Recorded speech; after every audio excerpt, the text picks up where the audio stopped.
অসম জাতীয় পৰিষদৰ আমাৰ 8টা বিধানসভাৰ সমষ্টি ইতিমধ্যে প্ৰাৰ্থী ঘোষণা কৰিছে আৰু 2টা সমষ্টিত প্ৰাৰ্থী ঘোষণাৰ কৰিব বাকী আছে, খুব অতি শীঘ্ৰে কৰিব।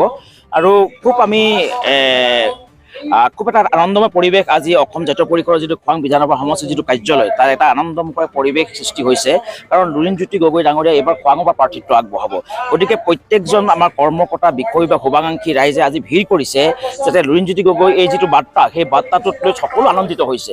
গতিকে আমিও খোৱাংবাসী এজন সচেতন যুৱক হিচাপে আমিও আনন্দ লাভ কৰিছোঁ, আমি গৌৰৱ অনুভৱ কৰিছোঁ। কাৰণ যিজন লুৰিণজ্যোতি গগৈয়ে নিজৰ ব্যক্তি স্বাৰ্থ তলত ৰাখি কেৱল অসমৰ সমাজ জীৱনৰ কাৰণে, অসমৰ জাতীয় জীৱনৰ কাৰণে, অসমৰ ৰাইজৰ কাৰণে কেৱল মাত মাতি আহিছে, সেইজন লুৰিণজ্যোতি গগৈ খোৱাং সমষ্টি বাকী ৰাইজে প্ৰাৰ্থী হিচাপে পাই যথেষ্ট গৌৰৱান্বিত অনুভৱ কৰিছে বুলি আমি আশা কৰিছোঁ। আৰু অনাগত দিনত লুৰিণজ্যোতি গগৈ ডাঙৰীয়া যিটো আমাৰ 26ৰ বিধানসভাৰ নিৰ্বাচন, সেই 26ৰ বিধানসভাৰ নিৰ্বাচনত লুৰিণজ্যোতি গগৈ ডাঙৰীয়াক বিপুল ভোটত জয়যুক্ত কৰিবলৈ আমি প্ৰত্যেকজন অসম জাতীয় পৰিষদৰ কৰ্মকৰ্তা খোৱাং সমষ্টিবাসী ৰাইজ বদ্ধপৰিকৰ।